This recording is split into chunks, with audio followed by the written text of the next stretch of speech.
जय भवानी, जय भवानी, जय शिवाजी। छत्रपति शिवाजी महाराज की, छत्रपति शिवाजी महाराज की। समस्त मुंबई कराना माझा राम राम। कसे आहात तुम्ही?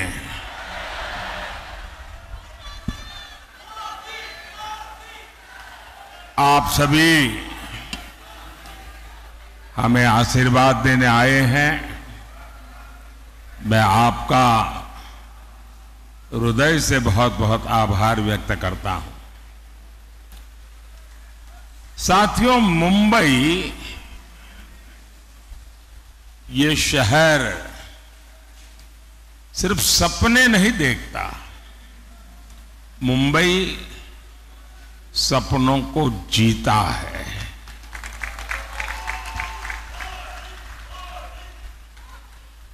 कुछ कर गुजरने का संकल्प लेकर चलने वालों को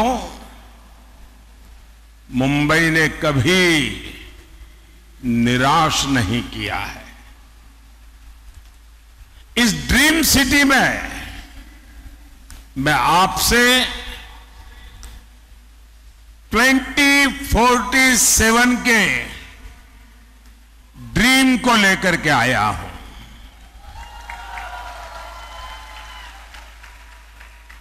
एक सपना है देश का, एक संकल्प है देश का। हम सब ने मिलकर विकसित भारत बनाना है और इसमें मुंबई की बहुत बड़ी भूमिका है।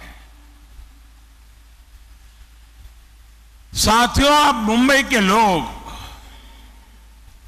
रफ्तार की कीमत सबसे ज्यादा समझते हैं। भारत के साथ आजाद हुए कितने ही देश हमसे आगे निकल गए। हम क्या किसी से कम थे? फिर कमी कहां थी? कमी उस सरकार में थी जिसने भारतीयों के सामर्थ्य पर भरोसा नहीं किया, विश्वास नहीं किया। और मैंने ऐसे ऐसे प्रधानमंत्री देखे हैं और मैं आप सबको कहूंगा, मुंबई वालों को, कि YouTube पर जाकर के लाल किले से अब तक कौन प्रधानमंत्री क्या बोले हैं सारा अवेलेबल है। आप हैरान हो जाएंगे। एक वो भी वक्त था जब देश के प्रधानमंत्री लाल किले से हम भारतीयों को आलसी कहकर पुकारते थे।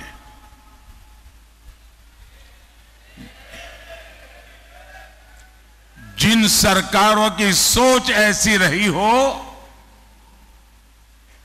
वो देश को कभी आगे नहीं बढ़ा सकते। मैं आज पूरी गंभीरता से कह रहा हूं, आजादी के बाद गांधी जी की सलाह पर अगर कांग्रेस को भंग कर दिया गया होता तो आज भारत कम से कम 5 दशक आगे होता।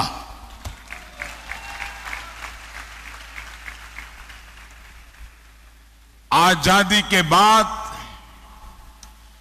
भारत की सभी व्यवस्थाओं का जो कांग्रेसीकरण हुआ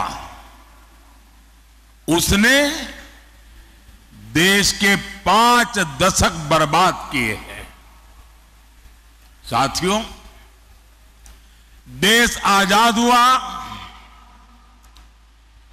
तो भारत दुनिया की 6ठी बड़ी अर्थव्यवस्था था। हम दुनिया में नंबर 6 पर थे और 2014 में जब कांग्रेस गई और हमें जब सत्ता सुपुर्द की, तब देश की अर्थव्यवस्था 6 नंबर से 11 नंबर पहुंच गई थी। ये इन्होंने काम करके गए हैं। और जब से आपने इस सेवक को काम दिया, 10 साल में आज देश दुनिया की 5वें नंबर की आर्थिक ताकत बनकर के खड़ा है।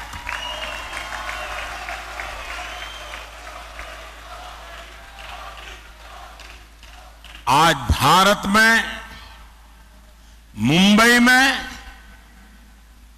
रिकॉर्ड इन्वेस्टमेंट आ रहा है और मेरी गारंटी है कि कुछ ही सालों में जब मैं आपके बीच आऊंगा तो हम दुनिया की तीसरी बड़ी आर्थिक ताकत बन चुके होंगे।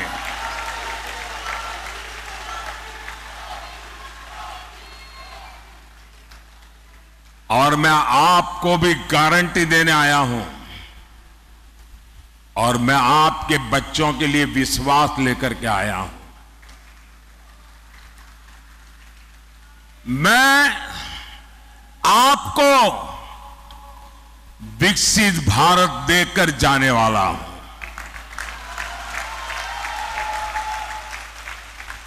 और इसलिए मोदी 24/7 फॉर 2047 के मंत्र के साथ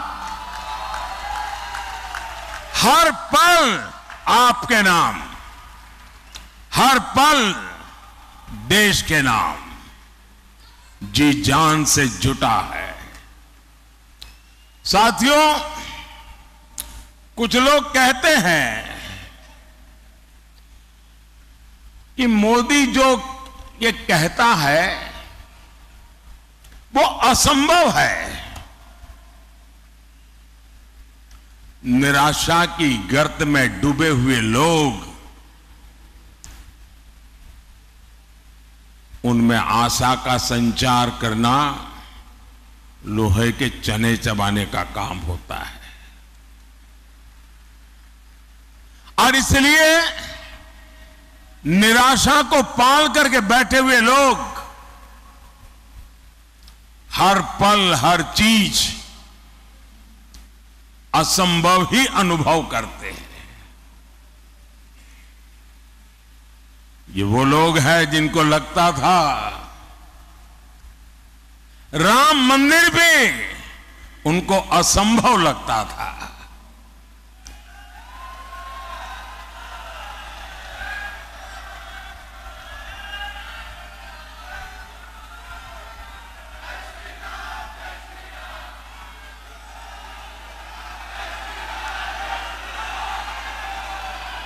साथियों, दुनिया को कभी न कभी इस बात को स्वीकार करना पड़ेगा कि भारत भूमि में रहने वाले लोग अपने विचारों के इतने पक्के थे, अपने इरादों के इतने पक्के थे कि एक सपना लेकर के 500 साल तक लड़ते रहे।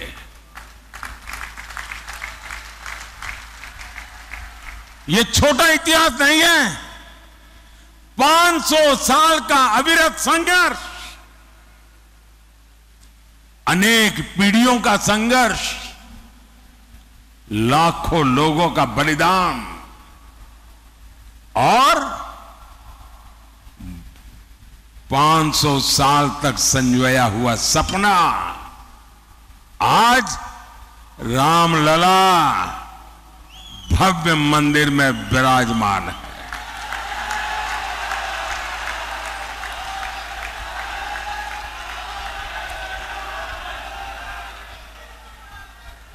ये निराशा की गर्त में डूबे हुए वो लोग हैं जिनको आर्टिकल 370 का हटना भी असंभव लगता था।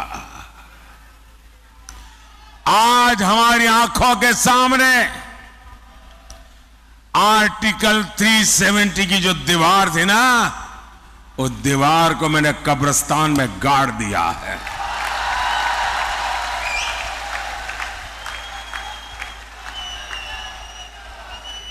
और जो सपने संजो रहे हैं कि वे कभी 370 पुनर्जागरण करेंगे, फिर से लगाएंगे,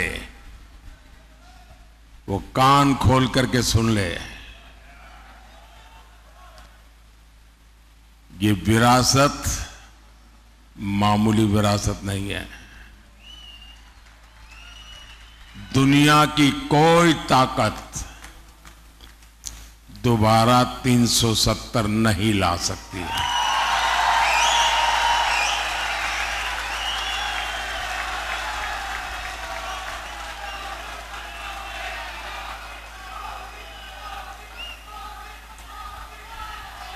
साथियों, हमारा देश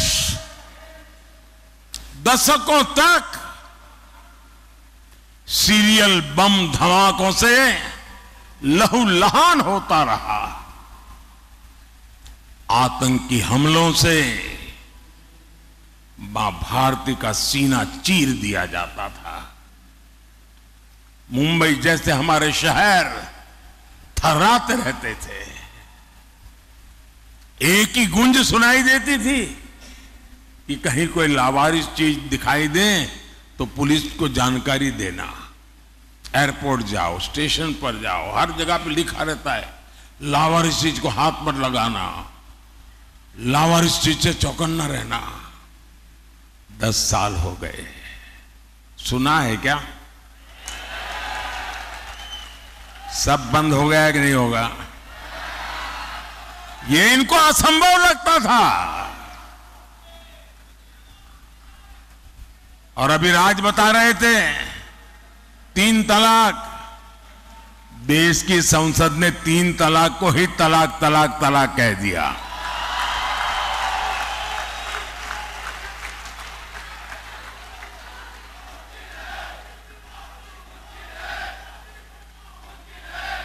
महिलाओं को 33% आरक्षण, 40 साल तक इंतजार करते रहे लोग। संसद में बहस होती थी और जो आज संविधान को सर पर रख करके नाच रहे हैं, उन लोगों ने पार्लियामेंट में 33% आरक्षण के बिल को छीन करके फाड़ दिया था।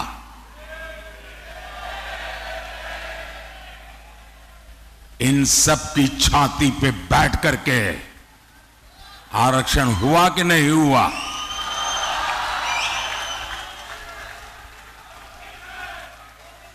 कांग्रेस 60 साल तक कहती रही कि गरीबी हटाएंगे, और इनकी तो फैशन थी। और आप सचमुच में थोड़ा जो हिस्ट्री में रुचि रखते हैं, जरा देख लीजिए। आप लाल किले से इन प्रधानमंत्रियों के भाषण सुनेंगे और इन परिवार के सभी प्रधानमंत्रियों के भाषण सुनेंगे, तो उनके 20-25 मिनट के भाषण में 10 मिनट वो गरीबी पर बोलते थे। और कोई भी चुनाव का उनका भाषण सुन लीजिए, वो गरीब गरीब गरीब गरीब गरीब गरीब गरीब गरीब गरीब गरीब गरीब गरीब गरीब गरीब गरीब गरीब गरीब गरीब माला ही जपते रहते थे। लोगों की आंख में धूल झोंकते थे और गरीबों को एहसास कराते रहते थे कि तुम तो गरीबी में जीने के लिए ही पैदा हुए हो। इस देश में गरीबी को हटाना असंभव लगता था। भाइयों बहनों, मोदी ने 10 साल में 25 करोड़ लोगों को गरीबी से बाहर निकाल करके दिखा दिया है।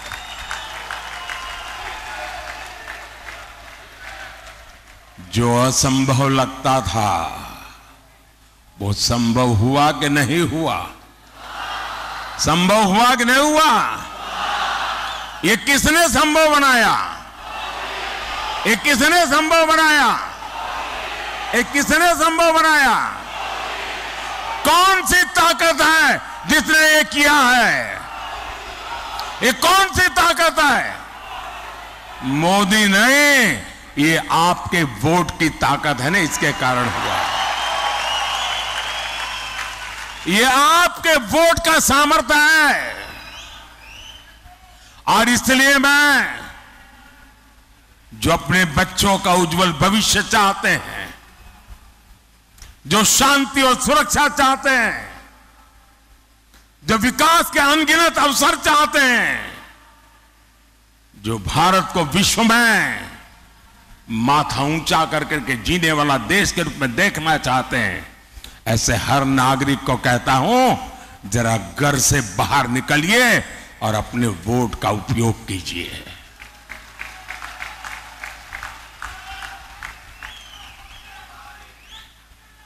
और मेरा आपसे आग्रह है, मैं आज मुंबई करके पास आया हूं, आपसे आशीर्वाद मांगने आया हूं। आप रिकॉर्ड तोड़ करके सारा मतदान करके दिखाइए इस बार। और जब मतदान करने के लिए घर से निकले ना, तो याद करना, कभी वो बम धमाके हुआ करते थे, सुबह घर से निकलते थे तो शाम को जिंदा लौटेंगे कि नहीं लौटेंगे इसका कोई विश्वास नहीं था। आज गर्व के साथ आपकी बेटी शाम को आनंद से घर लौट सकती है, ये याद करके जाना। और कमल पे और मेरे साथियों के जो सिंबल है उन पे अपना बटन दबा करके मोदी को जरा मजबूत कीजिए।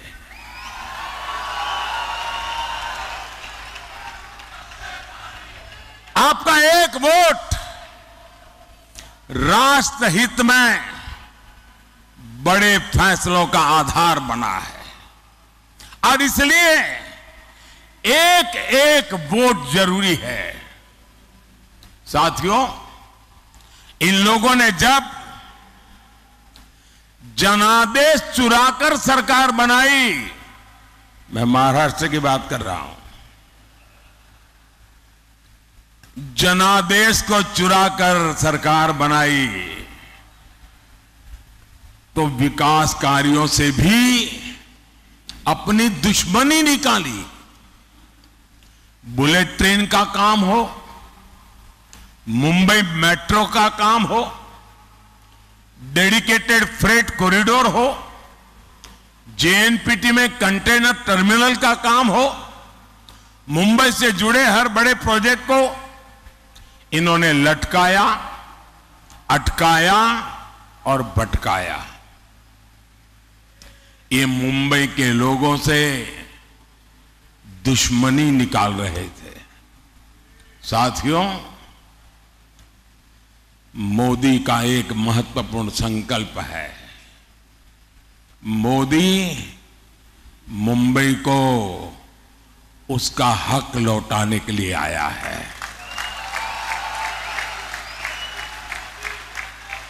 आज दुनिया का आधुनिकतम इंफ्रास्ट्रक्चर मुंबई को मिल रहा है। आज यहां अटल सेतु है, मुंबई मेट्रो का विस्तार हो रहा है, मुंबई लोकल का आधुनिकीकरण हो रहा है, नवी मुंबई में एयरपोर्ट बन रहा है, वंदे भारत ट्रेनें चल रही हैं, और वो दिन दूर नहीं जब देश की पहली बुलेट ट्रेन मुंबई को मिलेगी।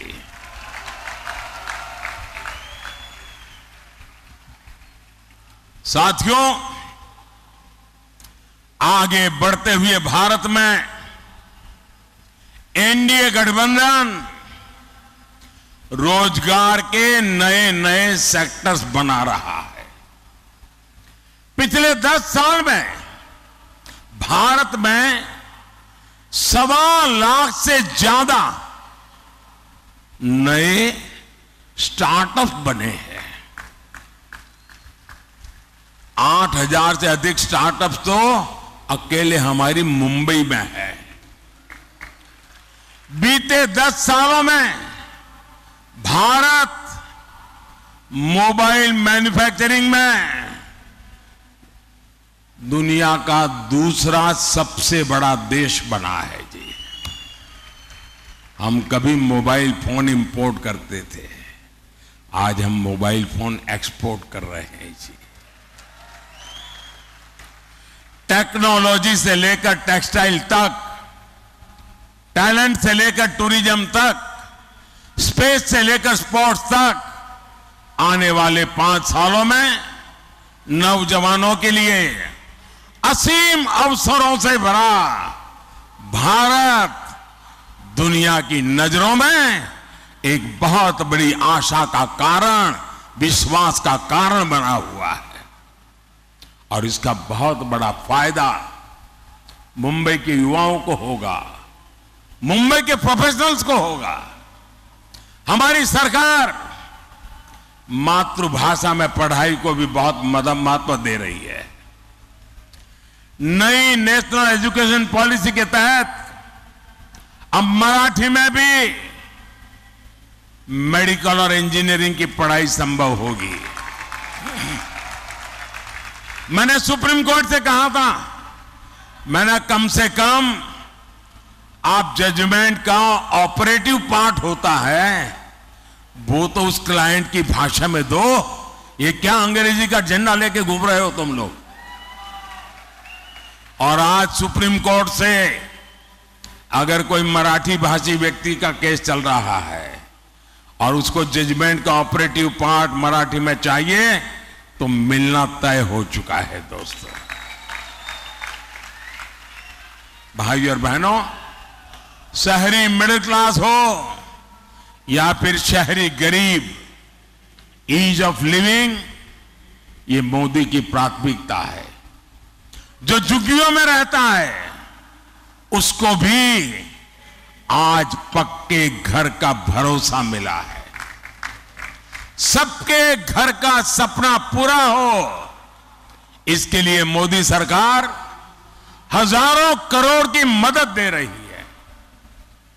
आज महाराष्ट्र के 45,000 से ज्यादा रियल एस्टेट प्रोजेक्ट्स रेरा कानून के दायरे में आए हैं। मतलब इन्वेस्टर के लिए विश्वास का पक्का व्यवस्था मिली है। अकेले महाराष्ट्र में ही है 17,000 से ज्यादा इन्वेस्टर्स की शिकायतों का निवारण हुआ है। साथियों, क्वालिटी हेल्थ केयर और सस्ता हेल्थ केयर यह हमारा फोकस है। और अब तो मोदी ने तय किया है, आप जो बेटे बेटी कमाते हैं ना, आज हर घर में बुजुर्ग होते ही हैं। माता पिता, दादा दादी, चाचा चाची, नाना नानी, और 70 साल के बाद छोटी मोटी कोई न कोई बीमारी तो होती ही होती है। अब जो बेटा बेटी मेहनत करके कमाते हैं उनके सामने चिंता रहती है, वो मां बाप को संभालने के लिए तैयार है, लेकिन एक तरफ अगर बीमारी आ गई तो चिंता रहती है कि रोजमर्रा का जिंदगी कैसे गुजारेंगे और बच्चों की आशा अपेक्षाओं का क्या। हर कमाने वाले बेटे बेटी को चिंता रहती है। मोदी ने तय किया है, कोई भी व्यक्ति, हिंदुस्तान का कोई भी व्यक्ति जो 70 साल से ऊपर है, अब उनके बीमारी में उनके इलाज की चिंता उनके बेटी बेटी पर नहीं रहेगी। ये जिम्मा मोदी संभालेगा।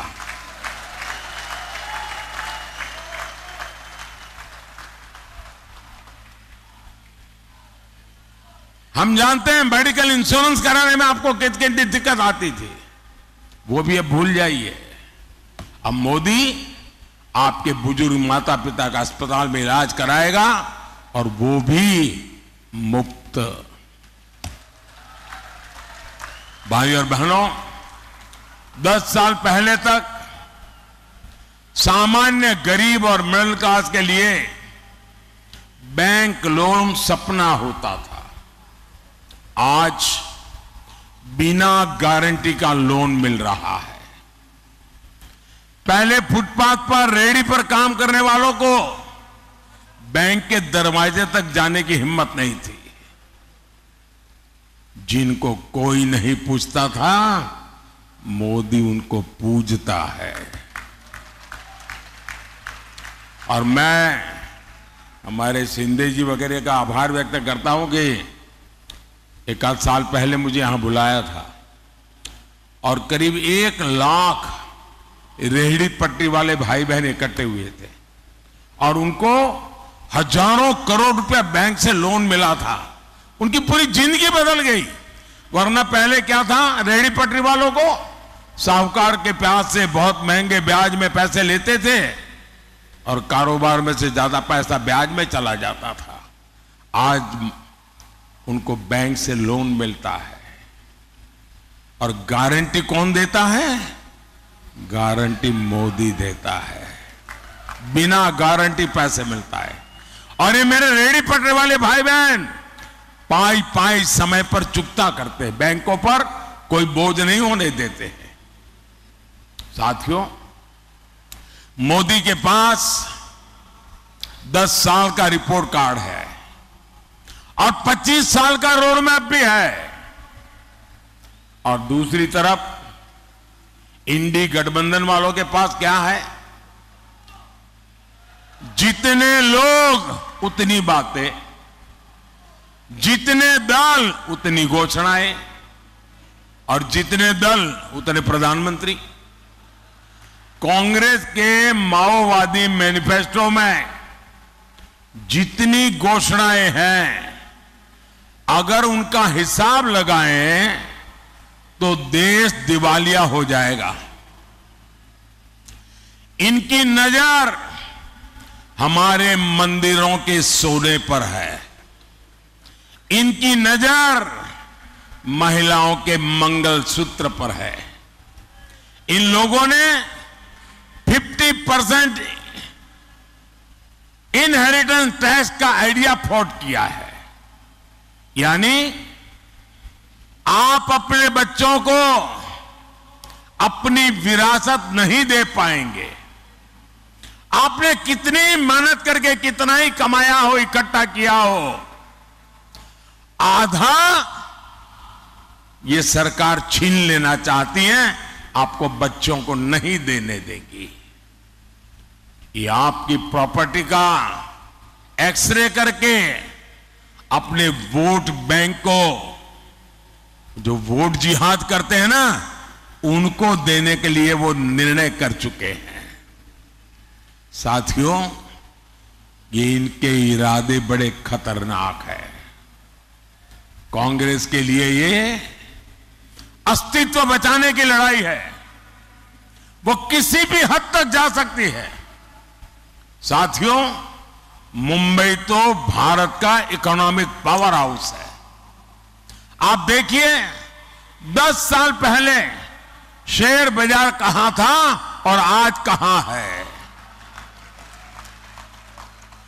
आज देश के लाखों लाख छोटे छोटे निवेशक बाजार से जुड़े हैं। दुनिया के 4th लार्जेस्ट स्टॉक मार्केट पर देश दुनिया का भरोसा बढ़ता जा रहा है। इंडिया गाड़ी वाले जो साजिश से रच रहे हैं, उसका एक मकसद इस भरोसे को भी तोड़ना है। मैं आपको सावधान कर रहा हूं, कांग्रेस और इंडिया गाड़ी की माओवादी इकोनॉमिक्स मुंबई के पहिए ही जाम कर देगी। दोस्तों, मैं कल्पना करता हूं कि इनकी सोच देश के लिए कितनी बड़ी भयंकर आर्थिक स्थिति पैदा कर सकती है। साथियों, मुंबई चैत्य भूमि से प्रेरणा पाती है। ये भी हमारी सरकार है जिसने चैत्य भूमि सहित देश दुनिया में बाबा साहब के पंच तीर्थ विकसित किए हैं। साथियों, शिव तीर्थ की इस भूमि में यहां कभी बाबा साहब ठाकरे और वीर सावरकर की हुंकार गूंजी थी, लेकिन आज विश्वासघाती अघाड़ी को देखकर उनकी आत्मा को कितना दुख होता होगा। ये नकली शिवसेना वाले, इन्होंने बाला साहब को धोखा दिया, इन्होंने शिव सैनिकों के बलिदान को धोखा दिया। सत्ता के लिए ये राम मंदिर को गाली देने वालों के साथ चले गए। सत्ता के लिए ये मुंबई हमले के बाद पार्टी कर रहे लोगों के साथ चले गए। जो कांग्रेस दिन रात वीर सावरकर को गालियां देती है, आज उसकी गोद में बैठे हैं। और मैं एनसीपी के नेता को चुनौती देता हूं, आप राहुल से बयान करवाइए कि वो जीवन में कभी भी वीर सावरकर का अपमान नहीं करेगा। जब एक बयान करवा दीजिए। अभी उन्होंने चुनाव है इसलिए चुप करवाए, ताला मारा है उसको, लेकिन जरा बुलवा दीजिए एक बार कि मैं जीवन भर वीर सावरकर के खिलाफ एक शब्द नहीं बोलूंगा। जरा एक बार बुलवा लीजिए उनको। वो नहीं कर सकते क्योंकि उनको पता है चुनाव खत्म होते ही फिर से वीर सावरकर को गालियां देना शुरू करने वाले हैं। साथियों, महाराष्ट्र की मिट्टी के साथ धोखा करने वाले लोग, महाराष्ट्र की गौरव को ठेस पहुंचाने वाले लोग, साथियों, वो भी एक वक्त था कभी शिवसेना की पहचान यहां घुसपैठियों के खिलाफ खड़े होने की थी। आज वही नकली शिवसेना सीएए का विरोध कर रही है। इनको अब हिंदुओं, बौद्ध, जैन, सिख शरणार्थियों को नागरिकता देने पर भी आपत्ति है। हिंदुस्तान में ऐसा हृदय परिवर्तन किसी पार्टी का नहीं हुआ जैसा अभी की नकली शिवसेना का हुआ है। साथियों, अपने वोट बैंक को खुश करने के लिए, तुष्टीकरण के लिए इस पूरी अघाड़ी ने पूरी मुंबई को, पूरे देश को धोखा दिया है। जिस कसाब ने मुंबई करों को दहलाया, इस शहर को खून से रंग दिया, ये लोग उसको क्लीन चिट दे रहे हैं। जिस पाकिस्तान की आज दुनिया में कोई नहीं सुन रहा, ये अघाड़ी वाले सर्जिकल और एयर स्ट्राइक पर उसी पाकिस्तान की भाषा बोल रहे हैं। ये हमारी सेना को झूठा करार दे रहे हैं। छत्रपति शिवाजी महाराज की इस धरती का इससे बड़ा अपमान और क्या होगा। साथियों, इंडी अघाड़ी वाले लगातार बाबा साहब आंबेडकर का, हमारे संविधान का भी अपमान कर रहे हैं। बाबा साहब धर्म के आधार पर आरक्षण के खिलाफ थे। पूरी संविधान सभा एक मत हुई थी कि हमारे देश में धर्म के आधार पर आरक्षण नहीं होगा, लेकिन इंडिया अघाड़ी वाले दलित, पिछड़े, आदिवासियों के हक का आरक्षण छीनकर धर्म के आधार पर वोट जिहाद करने वालों को देना चाहते हैं। सत्ता के लिए इनकी धोखेबाजी नहीं चलेगी। आर्टिकल 370 हटाकर देश में एक संविधान लागू कराने वाला मोदी संविधान का सबसे बड़ा रक्षक है। और जो लोग आज संविधान को माथे पर लेकर के नाच रहे हैं, उन्होंने पहले संविधान के शरीर को तोड़ा। हमारे संविधान की जो पहली प्रत है उसमें एक हिस्सा है संविधान के संबंध में लिखा हुआ बातें, दूसरा उसमें चित्रकाम है। वो सब मिलाकर के एक संविधान बना है। और इन चित्रों में हजारों साल की हमारी विरासत को चित्रांकित किया गया है। इन्होंने पहला काम किया, पंडित नेहरू ने वो चित्र वाला संविधान अलमारी में रख दिया और सिर्फ बाद में उसकी आत्मा को उन्होंने चूर चूर कर दिया। अब ये लोग संविधान की पीठ में छुरा भोंकने की कोशिश कर रहे हैं। मैं कांग्रेस को किसी दलित, पिछड़े, आदिवासी का आरक्षण कभी भी छीनने नहीं दूंगा और ये मोदी की गारंटी है। भाइयों बहनों, मैंने लाल किले से कहा था यही समय है, सही समय है, ये भारत का समय है। इस समय का चक्र तेजी से चलता रहे, इसकी बहुत बड़ी जिम्मेदारी मुंबई की है। हर मुंबई को मतदान करना है, सारे रिकॉर्ड तोड़ने हैं। भाजपा और शिवसेना के हमारे सारे उम्मीदवारों को विजयी बना करके दिल्ली भेजना है। हमारे एनसीपी के साथियों को, मैं नकली वालों की बात नहीं कर रहा, मुंबई नॉर्थ लोकसभा से श्रीमान पीयूष गोयल जी,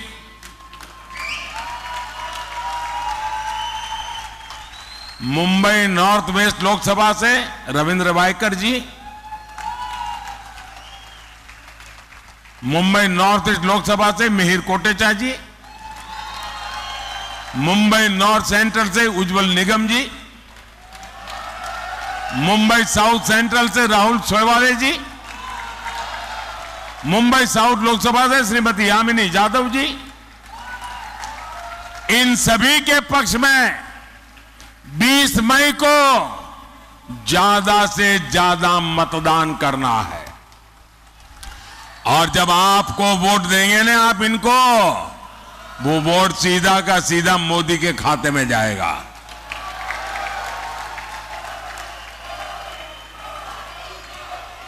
साथियों,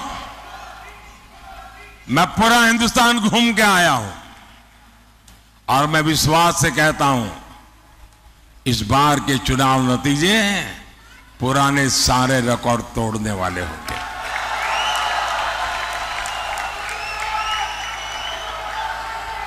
भारत एक बहुत बड़ी शक्ति के रूप में उभरेगा। 4 जून,